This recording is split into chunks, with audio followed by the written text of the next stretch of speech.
Things are bad, they make me sad. What if it were good though? Things are bad, they make me mad. What if it were good though? All right, this is episode 2 of What If It Were Good Though, the show where Malcolm Ocean rants about products being bad and asks, what if it were good? Today we have this microwave that I just bought because this is my first time moving into a place that didn't already have a microwave. We got this one for under 3 constraints. Constraint number 1, it had to be high wattage. Constraint number 2, I wanted a knob. And constraint number 3, my partner wanted it soon. So I didn't spend that much time looking or optimizing or anything like that. So we got this microwave, and we have not cooked anything in it yet, but we've been playing around with the knob because that was the most important part for me. One thing that we've realized is that it's huge, which is bigger than we wanted, but that's not intrinsically a problem, although I would say it's a problem with the market that there were not medium-sized microwaves with knobs. There's one tiny one called the Nostalgia, because most microwaves don't have knobs since the 90s, but it's tiny. It's like not even a square foot inside. And then there's this gigantic 2.5 or 2.2 square foot one. So this knob, the feel is pretty good. So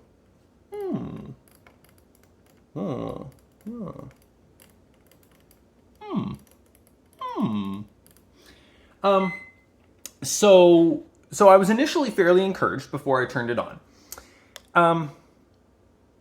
But it turned out to be kind of confusing. So what's great about a knob is that you can use it without needing to sort out the particulars of a bunch of buttons. So I grew up with a microwave that had a knob. I'll show you a photo later of roughly what it looked like. And it was like a toaster, right? Like one gesture, it was spring-loaded. It was a real knob, not just a digital control. It was, spring-loaded like a toaster control or like a toaster oven kind of control. And you would just turn it as much as you want, let go, and your food would cook. The difference between that single natural gesture and the multiple unnatural gesture of pushing a bunch of buttons is enormous. Like the feel is like, I put it in, zoop, I cook. Great. Whereas with the with buttons, you've got to figure out, is 55 seconds fine? 55 is easier to push than 100. So I guess I'll just push 55, or I'll push 44 or whatever. Digits are the wrong thing for this. It's not like the math needs to work out. It's not like you care that much about the difference between 47 and 43 seconds. So digits are the wrong thing. You need something that just intuitively gives you roughly what you want. And so hence the whole knob thing. But the issue with this one is that, ideally, the knob might actually, when you turn it slowly, well, here, let me just show you what's going on. So we went through this whole process of sort of being like, well, how much do you get out of this knob? And unfortunately, it's pretty hard for you to see the screen on this because of whatever's going on with the lighting in here. You really can't read it. That's unfortunate. If I block that out, let me see. What if I sit here? Actually, let's tilt this whole thing so it's not facing the window anymore. That might be slightly better. Well, turns out it's just still really shiny. Anyway, so the basic gist is that I do these all one take because otherwise I'd never release them at all, and they're partially just a cathartic process for me. So bear with me with the technical difficulties here. Oh, actually no, I can push the pause button. Okay, so you should be able to faintly make out a 111 right there on the screen. So when you turn this knob halfway, it goes in 10 increments of 10 seconds, which is great. And when you turn it about halfway, you get 1.5 minutes. And that's pretty reasonable. A lot of stuff, you just wouldn't want to cook more than that. And if you do, you could turn it another half crank and you get to 3 minutes. And that covers most of what you'd want to cook, honestly. So that's pretty good. And then you just boop it to start, which, you know, is fine. But there's an issue. And the issue is if you turn it fast, so I'm going to do 1/2 turn fast. That's not 1.5 minutes anymore. That's only 40 seconds, which is the opposite of what it should do. Like, you know, it would be okay if it were linear. That would be fine, you know. That would actually be pretty reasonable because then you get a consistent amount, you know. It would also be okay if when you slow down, it went slower, you know. Mouse trackpads do this, for instance, right? You move slower and it moves more precisely so that you can get exactly the pixel you're looking for in situations where that matters. So it should be if you slow down, it moves slower. If you speed up, it moves faster. So that if you really crank it, you could get all the way to 3 minutes in a single turn. Instead, it does the opposite. It moves half as fast if you move it really quickly. I was actually able to move it fast enough that I did like a whole turn and got only like 20 seconds at one point, which is nuts. So basically this thing is flawed. I consider this a bug, like a hardware bug. There is no possible reason why this would be preferable behavior. I can't imagine them having designed that into it.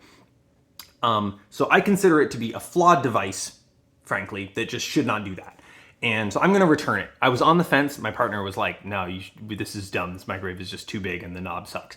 But part of why the knob sucks is that, you know, if she wants to cook a sweet potato for 2.5 minutes, she can't just go twist, twist, which is how much it would be if she did it slowly. She has to go either slow twist, or she has to go twist, twist, twist, twist, twist, twist, twist to get to 2 minutes, 30 seconds, which is bonkers. And so this is a piece of shit, basically, is the conclusion, which is annoying because it's one of the only things out there that has a knob on it. This is part of an overall design trend in the last, I don't know, few decades away from hardware controls, because I guess these, you know, nice little touchy buttons, which this device still has plenty of for some, for some unknown reason, you know, it's still got lots of these little touchy capacitive buttons or whatever. There's been a trend towards those for reasons I don't fully understand. They're probably way cheaper.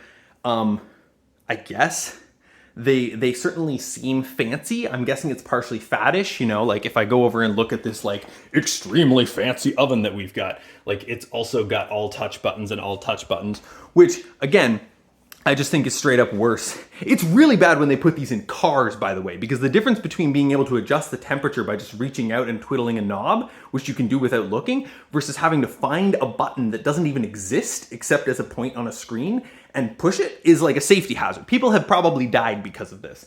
But let's look at what some of the old microwaves look like, because this is actually an annoying situation in which what if it were good though is almost literally what if it were the version you could buy at any store 20 years ago though, which is frustrating. So let's see, what have we got?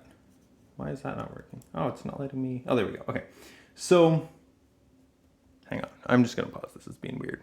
So as I said, this series is extremely lo-fi because I'm not doing video production, and they're partially just for me anyway. So, you know, here's a microwave that's pretty similar to what I had when I was young. It's not quite the same. I mean, I remember that the UI was a little different, but you know, it's pretty similar. And it's got this you know, knob here that you can see actually has positions. It's a real knob. I found this by searching 1990s microwaves, by the way. It's a real knob that you can turn to a deterministic place and it'll cook for that long. Like it has a location. Like there's simply an answer to where is, you know, a minute or 2 minutes or whatever. And the numbers do get denser and closer together. You probably can't see that, but maybe if I zoom in, the numbers get denser and closer together as you get further around. So, you know, there's, you know, 0, 15 seconds, 30 seconds, 45 seconds. I would have spaced those out even further personally. And then you get 1, 1.5, 2, 3, 4, 4. I don't know I've never used a microwave for more than like 3 or 4 minutes, except once or twice when recently cooking sweet potatoes. I don't know who ever uses a microwave for 30 minutes. nuts. This new one does have the kind of fun effect for being a virtual knob, which is that you can go in reverse, and if you turn it counterclockwise, it starts at 95 minutes and then goes back down by 5-minute increments and so on. That's reasonably sane, although again, 95 minutes in a microwave, I don't know. So so what else do we have here though? I mean, it's all pretty similar stuff, I think, basically. For some reason, this is not... I don't know why my computer's so frozen right now. I just unplugged it from its usual dock station, so maybe it's being weird. Anyway, what if it were good, though? I mean, I think the basic thing is like a microwave, like this microwave has a power setting, and it has a time setting. And those are basically the only two things you need. Like, there might be automated controls that are great. I've personally never trusted them myself. Like but I also haven't really tried them. So, you know, to some extent, that's just like probably a matter of like, if I tried it, I could get into it. It would be pretty good. But most of the time, I know how much time I want it. I always want it on high power, I guess, unless I'm defrosting something. And so I just want to be able to set the time. And I want setting the time to be one simple gesture. If you're interested in thinking more about gestures and hands, and gestures in the like the deep sense, not just in the shallow like swipey gestures on a screen sense, then check out Brett Victor's article. I think it's like called Hands and Glass. I'll put a link to it in the thingy. He has a really great article on how modern technology uses a lot of just like flat glass interfaces that don't match the natural kinds of, you know, gripping, twisting, cranking, you know, like the natural motions that human hands want to make. They're instead, you know, a much narrower range. And this whole bit about natural motions, I think is a really big deal. And interfaces have been navigating away from it. Again, I think partially for faddish reasons more than anything else, because like the reality is, you know, the majority of the cost of that microwave at this phase is the big magnetron or whatever that actually does the cooking, and B, the just like the design, shipping, manufacture, like all the bureaucratic bullshit that goes into causing a microwave to exist. You know, whether it's got a knob or some touch buttons, I cannot imagine that being a difference of more than $1 to the overall thing, if even that. And frankly, you know, like this is a multi-$100 microwave, so that, you know, that's not where the costs are. I think consumers don't understand the value of knobs. Like I was looking at the reviews for some of the one that we bought, and basically somebody was saying, I can't go back to non-knobs now. And that's how I feel like from my childhood experience of having a microwave with knobs. Like I've lived with other ones since, because I haven't been inclined to bother to convince people who already had a microwave that we should get a different one. But when it was time to buy my own microwave, I was just like, I'm not going to settle for a microwave with touch buttons. That's silly. You know, imagine like, you know, having to program the exact number of minutes you wanted into your toaster. Like that just seems dumb, you know, having to program the exact speed you want your car to go into your car. It's like, no, you use the gas pedal, or I mean, the whole self-driving thing. There's a whole concept from interfaces of like different orders of interface, like the difference between cruise control that affects the velocity versus the gas pedal, which affects the acceleration, versus something like, you know, a self-driving thing that just says, put me there, right, is a whole different level of control. And different interfaces are valuable for different things. But the gist of this whole thing is that, like, you know, pay attention to how people actually use microwaves if you're a microwave designer, and notice that in fact people don't mostly like program in an exact time. They push the buttons lazily. They spam the plus 30 second button 8 times to get to 4 minutes because it's simple, but that doesn't feel good. Beep beep beep beep beep, like versus 4 done, right? Like we're handicapping ourselves by making interfaces feel bad, like, or not, this is making interfaces low bandwidth compared to what we as humans are able to emit. And it's frankly embarrassing that companies have gone back, like on like devices that used to be better are now being sold with interfaces that, as far as I can tell, are categorically worse. I mean, I guess not categorically. They do give larger precision. If you need to cook something for exactly 39 seconds, you can't do that with this. You can't do that with the knob thing unless it's got an override mode. But when do you ever need that is kind of my point. And so, and you know, with the analog knob that I had as a kid, you actually could, like, you could turn it to whatever degree of precision you wanted. So yeah, I mean, I don't have opinions about how microwaves should cook food on the inside. I think it's pretty straightforward, like evenly balanced and stuff. I'm an interface guy, and from an interface perspective, knobs are just, as far as I can tell, the way to go. Everything should have knobs that wants to do a control of some amount. Or like a slider. I mean, that would be kind of weird, but like, you could have a slider that just, like, you know, again, for a slider, I guess it would have to be an analog control, because otherwise it has to slide itself back. Whereas a knob can kind of be a virtual knob that, like, doesn't actually have a position. It just, like, has a relative position and you turn it. So that's why not to do a slider. Sliders also probably get more gunk in them and stuff. Anyway, but the point is, like, you know, a knob is the way to go because it creates a single continuous gesture for controlling the temperature of things. You know, you don't plug the flow rate into your tap. You just turn it on. I need more examples of this. You know, you don't punch the amount of soap you'd like into the soap dispenser. You just push it down as much as you want soap. Similarly, with a microwave, you shouldn't have to program in the amount of time you want to cook it. You should just turn it the amount. It's a much more direct interface to what you're actually looking for. The numbers are a meaningless abstraction over the intuitive concept of quantity. You know, you don't count out the number of almonds you want when you go to Bulk Barn. You just scoop the amount that you want. You feel the amount. You maybe weigh it, you know, but even there, like, you know, that's mostly just to manage, you know, handle the cost and stuff like that. It's still not digital in the sense of being a, you know, programmed in number of individual almonds.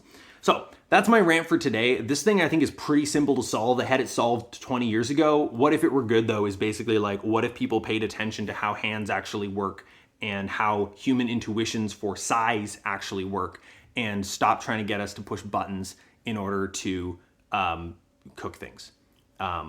Push buttons in order to pick quantities. It's the wrong interface.